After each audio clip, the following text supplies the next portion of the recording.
Hi viewers, welcome to our channel. ప్రస్తుతం మనతో పాటు సీనియర్ జర్నలిస్ట్ దాము బాలాస్ సార్ వారితో మాట్లాడు. నమస్కారం సార్. సార్, షర్మిల గారు అండ్ సునీత గారు ఇద్దరు కూడా జగన్మోహన్ రెడ్డి గారి పైన విమర్శలతో విరుచుకుపడడం మనం చూస్తున్నాం. అయితే ఇప్పుడు జగన్మోహన్ రెడ్డి గారికి సపోర్ట్గా మన విమల రెడ్డి గారు కూడా రంగంలోకి దిగారట. అవినాష్ రెడ్డి గారిని సపోర్ట్ చేస్తూ ఈమె కూడా వీళ్ళపైన విమర్శలు చేస్తుంది. అంటే ప్రశాంతంగా ఉన్న పులివెందల్ని వీళ్ళు గందరగోళం చేస్తున్నారు అంటున్నారు. అసలు ఏంటి సార్ వీళ్ళ ఫ్యామిలీ గొడవ గురించి ఏం చెప్తారు? అదేమంటే ఇప్పుడు పొలిటికల్గా నాకు తెలిసి ఫ్యామిలీలు ఇట్లా డైరెక్ట్గా రాజకీయాల్లో ఢీకొనింది మనకి చాలా చాలా తక్కువ తెలుగు రాష్ట్రాల్లో. అంతకుముందు నందమూరి ఫ్యామిలీలు ఉన్నాయి కానీ ఇట్లా వీధి గొడవలకి రాలేదు. సో వీళ్ళు ఇప్పుడు ఏమైందంటే షర్మిల ఎంటర్ అయ్యేసరికి మొత్తం పిక్చర్ మారిపోయింది. మొన్నటి వరకు షర్మిల తెలంగాణలో ఉండడం వల్ల ఒకవేళ అన్నా చెల్లెలకి మధ్య గొడవ ఉందని వార్తలు వచ్చినా కూడా అది స్ట్రీట్ ఫైట్గా మారలేదు. అయితే ఇప్పుడు అది స్ట్రీట్ ఫైట్గా మారిపోయింది.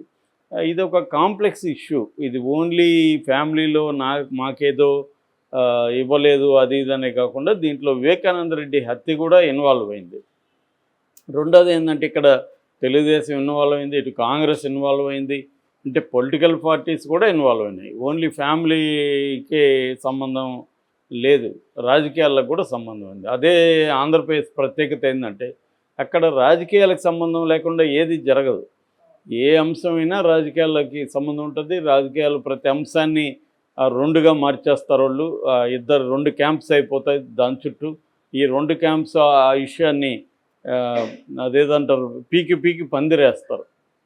అది ఏ స్థాయికి కావాలో ఆ స్థాయికి లాగి దాన్ని గందరగోళం చేసి చించి దాన్ని వదిలిపెడతారనమాట.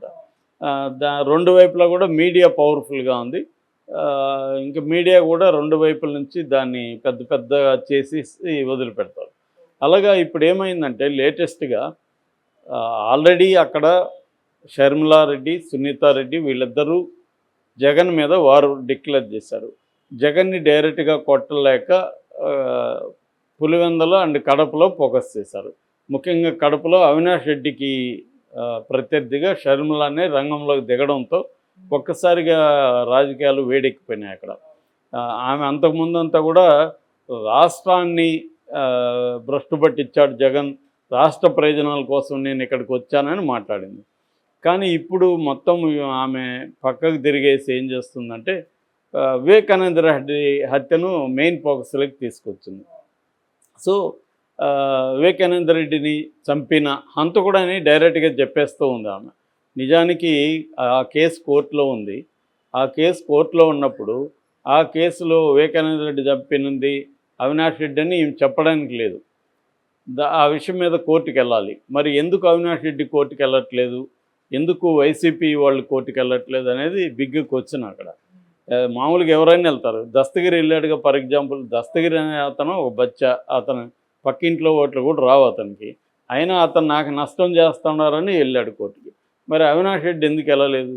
ఇక్కడ కొంతమందికి డౌట్లు వస్తున్నాయి. ఇదేంటంటే ఈ ఫ్యామిలీ ఇదంతా డ్రామానా, సెటప్ ఇదంతా జగన్ చేస్తున్న జగన్మాయలో భాగమా అని కొంతమందికి డౌట్లు వస్తున్నాయి. దీన్ని ఓపెన్గానే చంద్రబాబు ఇదంతా పిల్ల కాంగ్రెస్ పెద్ద కాంగ్రెస్ కలిసి చేస్తున్నారని చెప్తున్నారు. ఇదంతా మెల్లమెల్లగా ఈ నెరేటివ్ని బయటికి తీసుకొస్తున్నారు. రెండోది వివేకానంద రెడ్డి హత్యను హైజాక్ చేసినట్టు కనపడుతుంది షర్మిల. అంతకుముందు దాన్ని తెలుగుదేశం వాళ్ళు వాడుకుందామని ఇటు దస్తగిరిని కూడా రంగంలోకి దించారు. ఎందుకంటే జై భీమ్ పార్టీ అనే పేరుతో వచ్చినా కూడా అది తెలుగుదేశానికి సపోర్ట్గానే ఉంది ఆ పార్టీ ఆచరణ మనం కానీ గమనిస్తే. సో వాళ్ళు దాన్ని వాడుకుందామంటే షర్మిల వచ్చి దాన్ని హైజాక్ చేసింది. సునీత ఏమో తెలుగుదేశం వైపు వెళ్ళలేదు కదా, అందుకని షర్మిల వైపు నిలబడింది. సో ఇప్పుడు ఏమైపోయింది, షర్మిల వర్సెస్ అక్కడ అవినాష్ రెడ్డి, లేదా షర్మిల సునీత వర్సెస్ అవినాష్ రెడ్డి లేదా జగన్, అలాగా అయిపోయింది. పోలరైజ్ అయిపోయింది ఈ రెండు క్యాంప్స్ మధ్య. దానివల్ల తెలుగుదేశానికి ఏమన్నా మేలు జరుగుతుందా అనేది డౌట్ఫుల్ అయిపోయింది. అంటే వైసీపీకి వ్యతిరేకమైన ఓట్లనే ఎక్కువగా ఈమె లాగే అవకాశం ఉంది అనే ఒక నెరేటివ్ బలంగా వచ్చింది. అందుకని షర్మిలాకి డిస్టెంట్ అవ్వడం ఈ కూటమి మొదలుపెట్టారు. ఇది ముందే నరేంద్ర మోడీ అన్నాడు కూడా, కాంగ్రెస్లో చేరి ఇటు రెండు రాజకీయ పార్టీల్లో వీళ్ళు ఫ్యామిలీ మెంబర్స్ చేరి డ్రామాలు ఆడుతున్నారు అన్నట్టుగా ఆయన మాట్లాడారు. నిజానికి ఈ డౌట్ ఎప్పటి నుంచో ఉంది. షర్మిల జగనన్న వదిలిన బాణమే ఆయనే ఇప్పుడు తెప్పించుకున్నాడు. ఎందుకంటే ఒక డైవర్షన్ పాలిటిక్స్లో జగన్ ఆరితేరిపోయాడు. ఇక్కడ అనేక విషయాలు క్యాంపు వర్సెస్ జగన్ లాగా మారకుండా కొన్నిటిని ఈమె కానీ కబ్జా హైజాక్ చేయగలిగితే అది ఒక ట్రయాంగిల్ ఫైట్ లాగా అయిపోతుంది అట్లీస్ట్ ప్రచారంలో. అట్లాగే ఈమె కొన్ని నియోజకవర్గాల్లో కొంత ఇన్ఫ్లుయెన్స్ చేయగలదు కాంగ్రెస్ పార్టీ. మినిమం 100 1000 ఓట్లు చేల్చగలిగినా కూడా కొన్ని టఫ్ సిచ్యువేషన్ ఉన్న చోట బెటర్ ఏమో అన్న ఉద్దేశంతో ఆమెను రంగంలోకి దించాడా అనేది తెలియదు. నిజంగా చాలామంది అనుకుంటున్నట్టు షర్మిల జగన్ మధ్య వార్ స్ట్రాంగ్గా ఉంటే విజయమ్మ ఎందుకు వెళ్ళిపోయింది అనేది ఒకటి, వాళ్ళిద్దరూ ఒకటే అయితే విజయమ్మ ఎందుకు వెళ్ళిపోయింది అనేది ఒకటి, ఇలా ఒక కన్ఫ్యూజ్ అయితే చేస్తున్నారు. ఎప్పుడైనా కూడా క్లారిటీని బ్రేక్ చేయడం కూడా ఒక స్ట్రాటజీ, కన్ఫ్యూజ్ చేయడం కూడా ఒక స్ట్రాటజీ అనమాట రాజకీయ నాయకులకి. సో అలాగా జగన్ కన్ఫ్యూజ్ చేయడానికి ఆమెను తీసుకొచ్చాడా షర్మిలని? ఈమె ట్రాప్లో సునీతారెడ్డి తెలియకుండా పడిందా? ఎందుకంటే సునీతారెడ్డికి ముందు నుంచి కూడా మా నాన్నని చంపిన హంతకుల్ని జగన్ కాపాడుతున్నాడని ఆరోపణ చేస్తుంది. ఆమె బిగినింగ్లో చంద్రబాబు వాళ్ళే మా నాన్నని చంపించారని చెప్పింది. ఆ తర్వాత మా నాన్నని అవినాష్ రెడ్డి, భాస్కర్ రెడ్డి కలిసి చంపించారు. ఎర్రగంగిరెడ్డి, సునీల్ యాదవ్, ఉమాశంకర్ రెడ్డి, దస్తగిరి, దేవిరెడ్డి, శివశంకర్ రెడ్డి, గజ్జల ఉదయ్ కుమార్ రెడ్డి, భాస్కర్ రెడ్డి, అవినాష్ రెడ్డి వీళ్ళు మొత్తం కలిపి చేశారు. దీంట్లో ప్రధానంగా చంపింది 4 అయినప్పటికీ ప్రధానంగా చేయించింది అయితే అవినాష్ రెడ్డి, వాళ్ళ నాన్న భాస్కర్ రెడ్డి, వాళ్ళ ప్రధాన అనుచరుడు దేవిరెడ్డి శివశంకర్ రెడ్డి అన్న నెరేటివ్ని సునీత తీసుకెళ్తుంది. సో ఇప్పుడు షర్మిల సునీత ఒకటి అవ్వడం వల్ల అవినాష్ రెడ్డికి వాళ్ళు యాంటీగా నిలబడి ఈ నెరేటివ్ని బలంగా తీసుకుపోవడంతో జగన్ ఇప్పుడు ఇంకొక ఆమెను రంగంలోకి దించాడు. ఆమె పేరే విమలారెడ్డి. ఆమె ఎవరంటే జగన్ మేనత్త, షర్మిలకు కూడా మేనత్తే. మన వైఎస్ రాజశేఖర రెడ్డి వాళ్ళ చెల్లెలు.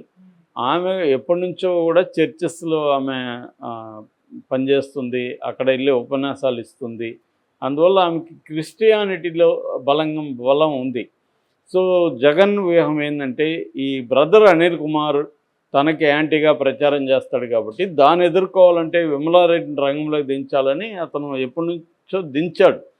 ఆమె ఎప్పటి నుంచో మాట్లాడుతుంది. కాకపోతే ఈ కాంటెక్స్లో ఆమె ఇప్పుడు మళ్ళీ ఇంకొకసారి బయటకు వచ్చింది. ఆమె ఏం చెప్తుందంటే ఆమె డైరెక్ట్గానే వీళ్ళిద్దరిని గద్దించి మాట్లాడుతుంది. ఎందుకంటే మేనత్ కాబట్టి వాళ్ళకి నోరు మూయండి అని వాళ్ళని గట్టిగానే మాట్లాడుతుంది.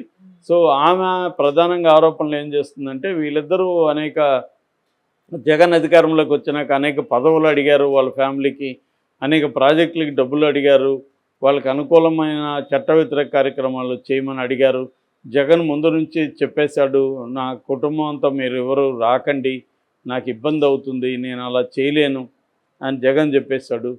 దాంతో వాళ్ళు కోపం పెంచుకొని ఇలాగో చేస్తున్నారు.